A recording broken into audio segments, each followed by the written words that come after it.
just wondered, what actually is scampi? In perfect honesty, I don't know. I would need to find out for you. What is it? Yes. Some sort of fish.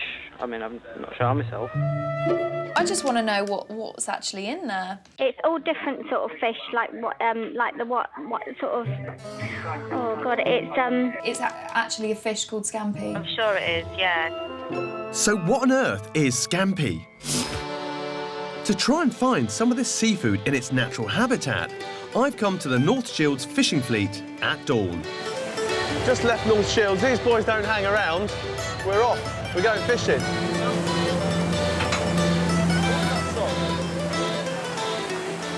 You'll never catch anything like that. You've got to put the whole net in. My nautical know-how doesn't last long. That's the nets in the water. All we've got to do now is wait. Wait. As the fishermen go to work, I go a little green. And then, for a little lie down. The crew don't have that luxury, though. As the sun comes up, so do their nets. On an average trip, they bring in up to 600 kilos of fish. Somewhere in that lot is the mysterious scampi. At last, the trawler finally back. I feel so sick. Seagulls are even laughing at me. Getting back on solid ground has never been more welcome. Although the same probably can't be said for these little critters. These are going off to... France, Italy. Right, it's export. So these are lovely things you see served up in posh restaurants when you go to France and Spain. And the ones we keep are the ones that have had the heads taken off, just the tails. Yeah, right. they would be scampi. So if these langoustines are used in posh scampi, where does the cheap scampi in my supermarket come from? You all right, good to see you. All right. Got any langoustines? Yes, we have. That's our langoustines. Lovely job. And we sell them for $10.50 a box. If you were to turn them into scampi like this, how much more would it cost? I should think over double. Right, That, £21. Then you're talking about £21. Right, so that pack... 3 for a tenner. 3 for a tenner. That's cheap. That is cheap. It makes you wonder how much scampi's in those. Certainly does. And where better to find out than the local pub? It is the spiritual home of scampi after all. Hello, Toby. How you doing? I'm Jim. Hey Jim, how you doing? First up is the most expensive supermarket scampi. Wholetail scampi chunks costing £6 a bag. So what do you imagine's in here? I'd like to think whole scampi tails. Break that open, look. Actual pinky... Yeah, look at that. looking stuff in there. Now that is the coloration from a prawn tail, surely. Got a whole tail in there. But that is the taste of a pub scampi. Yeah. Working our way down the scampi spectrum, It's the ones that are a strange shape. we reach the budget scampi bites, just £1.25 a bag. Oh, look at that. If you saw that without breadcrumbs, i.e. a naked scampi bite, I don't think I'd eat it. I wouldn't hoover it up, would you? No. That doesn't really taste of scampi. It doesn't have that prawny flavour. No, it just tastes of sea to me. There is a big difference between scampi and scampi bites, isn't there? Yes. There's still a lot of mystery surrounding the scampi. No. Scampi bites are 4 times cheaper than regular scampi. I need to do some detective work to find out exactly what's in the cheaper products. It can't be langoustine at that price.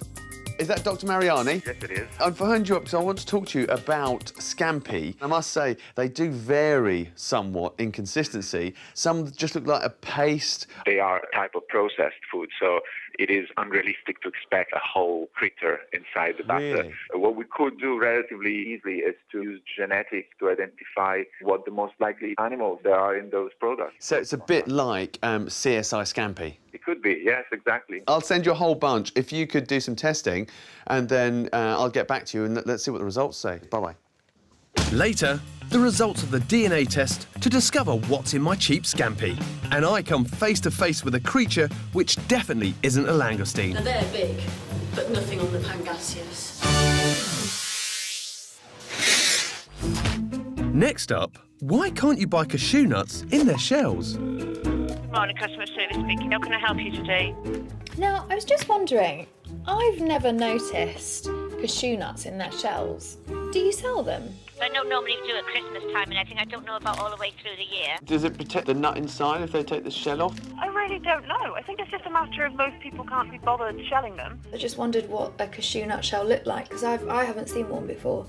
So how would you know you get cashew nuts in a shell then? Where do they come from? I think they come from, I'm pretty sure it was Africa, actually. To find out why supermarkets don't sell cashews with their shells on, Kate is going all the way to Mozambique, a small country exporting a massive amount of nuts. It's so hot already. The majority of Mozambique's cashews are grown on family-run farms. Kate's guide and translator, Belgian, has taken her to some small cashew farms in the remote far north. They said that the cashews that you come to see, you can see under the trees. Okay, so up there, there are cashew nuts. Really? Wow, they grow on a tree. You can see fresh cashew and the dry one, and after that, when they ripe, they fall down.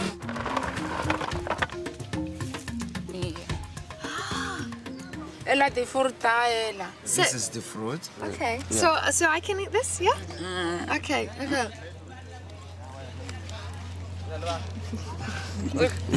It's very tasty.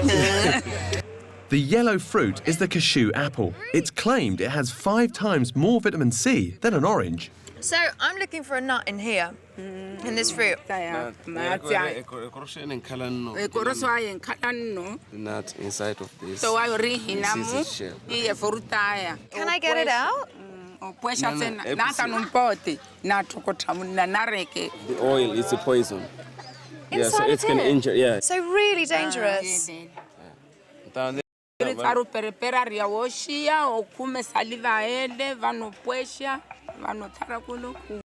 we see that? Can we see that process? The only way the villagers have of getting rid of the poisonous oil in the shell is by roasting the nuts on open fires. It can injure your eyes because of the oil. So it's actually in the smoke? Yeah. So the smoke is dangerous. All of those little mini explosions, that's the oil burning off, is that right? The exploding shell fragments can leave their mark on anyone close by. This beautiful little girl, Paula, has a cashew wound on her face. So see this burn on her cheek just here. They were roasting the cashew, and then she was so close. So when the cashew exploded, so the acid came up to her face. So that's why it came this. So this was when they were roasted? Yeah, they were roasting, so it's exploded. This method of shelling cashews is risky, but it is effective. Oh my goodness, is that the nut? And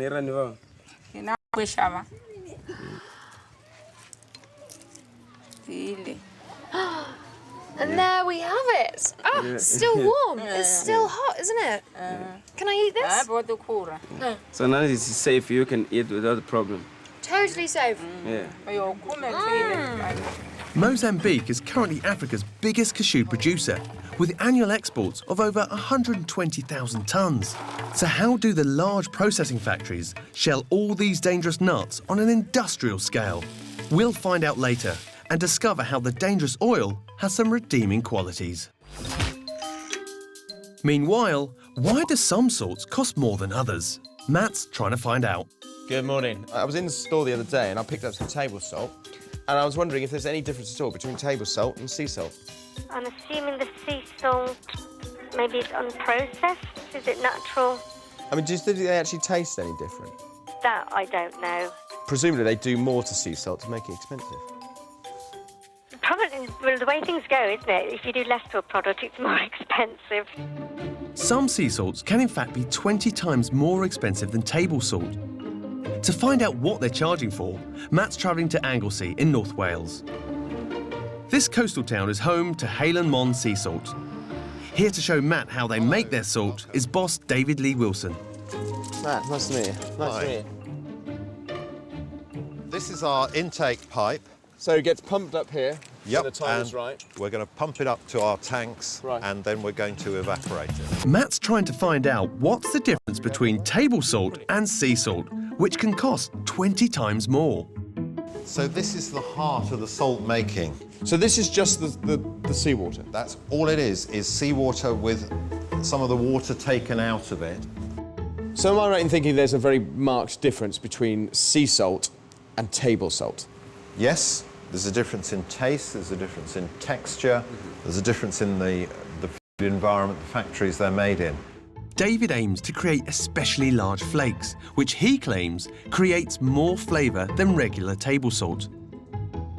They're two different products? I would say they are, yes. Both products have got sodium chloride in, but they are as far removed as you can imagine.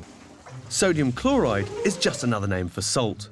So if they're all made from the same thing, what makes sea salt different from any other salt? Matt is on his way to Liverpool University to meet Professor Peter Myers to find out. Hello, Matt. How are you? Nice to meet you. I went to a sea salt factory. I really want to have a look at what goes into it, sort of chemically. Lab technician George is analysing the difference between sea salt and table salt. There's your sodium from your sodium chloride. Okay, so in terms of in sodium levels, they're all quite similar. Yeah. George's tests show that sea salts have 98% sodium chloride, which is slightly less than table salt at 99.9%. What the sea salts do have are minerals like magnesium, calcium and zinc, but they're in microscopic quantities. So we have 99.99% of sodium, and George is finding these very small amounts of calcium, magnesium, barium and strontium in there. Of minerals, the sea salt, it holds many more minerals. Holds more minerals, but at still small quantities. At small quantities, I give you as a chef, and from a consumer's point of view, it's about taste and what you're getting in terms for the price difference as well. So, if all salts are at least 98% sodium chloride, do they all taste the same when ground down? Matt's arranged a blind taste test to find out. He's got 25 catering students who have absolutely no idea which salt they're tasting. In reality, grinder A is table salt, grinder B is rock salt, and grinder C is the pricier sea salt. So which one do they think tastes the most expensive? For the most expensive, I would reckon B. C? Yeah. OK. Well, they all taste the same, to be honest with you. This is only a small sample of people, but their taste buds are well tuned, yet less than half of them could tell the difference between all these salts. 5 of you preferred the table salt, 9 of you preferred the rock salt, and 10 of you, it's very close, preferred the sea salt. You know, a kilo of fine salt is nearly 20 times more. I mean, is it worth it? You don't think... I'm a girl, I'd rather spend the money on shoes. Totally. Back now to scampi. I'm DNA testing 9 supermarket scampi products. While I wait for the results, I'm off to Whitby Seafoods in North Yorkshire. They're the UK's biggest producer of scampi and scampi bites. Hello there. Are you Jimmy? Yes, I am. Nice to see you. So these are whole tails coming in here now? Yeah, this is shell on tail. Serve these in a restaurant, they're expensive. Yeah. How do you make it affordable for the everyday punter? So we shell these by machine rather than by hand. So introducing a little bit of automation into the process makes them more affordable. Look at them, they're all coming out like soldiers. Yeah. And it's military precision that turns whole-tail langoustine into breaded scampi. This factory produces 86 tonnes a week. And it's this process that is key to bringing down the cost. So each bag of whole-tail product sells for about £2.70. This is it. This is whole-tail scampi. Of this piece, 50% is breadcrumbs. Right. You take the breadcrumbs off, you've got 90% scampi, 10% water and brine. Right. But these guys make another product which is much cheaper, as little as £1 a bag. What I'm showing you now is scampi bites, which is a mix of scampi with white fish. You've got whole-tail scampi, right, and you're going to mix that with what? I'm going to mix that with some flaked premium white fish. So there's scampi, and then the cheaper scampi bites. Whitby Seafood say the white fish they add is either hake or cod from classified sustainable sources. But do all scampi producers use the same? Earlier, I had 9 supermarket scampi products DNA tested to find out if there's anything unusual lurking in our scampi. Hello, Dr. Mariani. What have you found out? What is in my scampi? The main take-home message, I have to say, is that there is a lot of scampi in your scampi. OK. By and large, most of these companies actually are using the animal that they say they're using. So that's what you kind of expect? Well, it all sounds good up to now. Then comes a bit of a surprise. There is one exotic animal with 2 different samples that contained Pangasius. Pangasius? Yeah, this is a large catfish, which is not even a marine fish properly, because it spends most of its life in rivers and in estuaries. And am I likely to go and see this in our rivers or our streams? Where would I find it? So far, I don't think so. It's farmed in Vietnam and Thailand. So it's a Southeast Asian freshwater catfish? Yeah. Great. Well, listen, thank you very much indeed. I need to check out this catfish. Take care. Enjoy the scampi. Luckily, I don't need to travel halfway around the world to see this Southeast Asian fish. I can just go to the local aquarium. The trouble is, I have no idea what I'm really looking for. So Pangasius are big? Oh, yes. They're monsters. Oh, right. So it'll be in this tank here?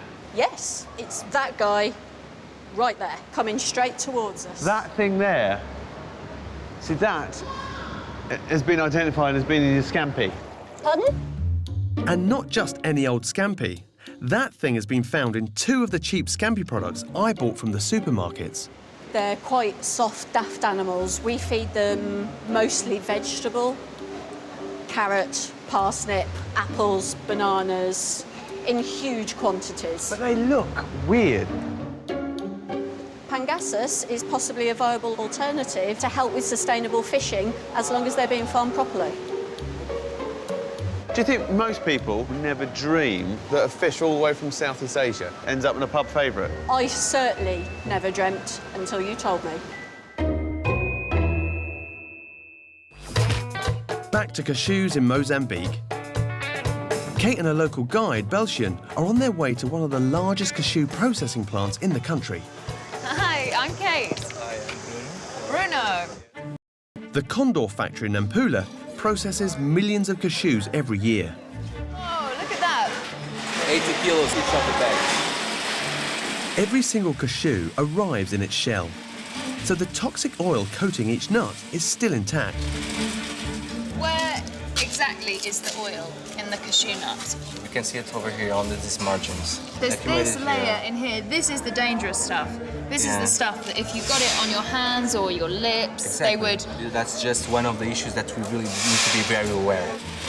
To remove this harmful oil, the nuts are put into industrial-sized boilers. It's like going back in time seeing this. Industrial revolution. The heat and pressure forces some of the toxic oil out of the kernels. The steam is harmless, but the dangerous oil is flushed away into storage tanks. Would it be safe for me to break into this nut right now? Has the oil run out of the nut? Some of the oil still remains in the nuts. No, don't Should I do that? Don't do that. Okay.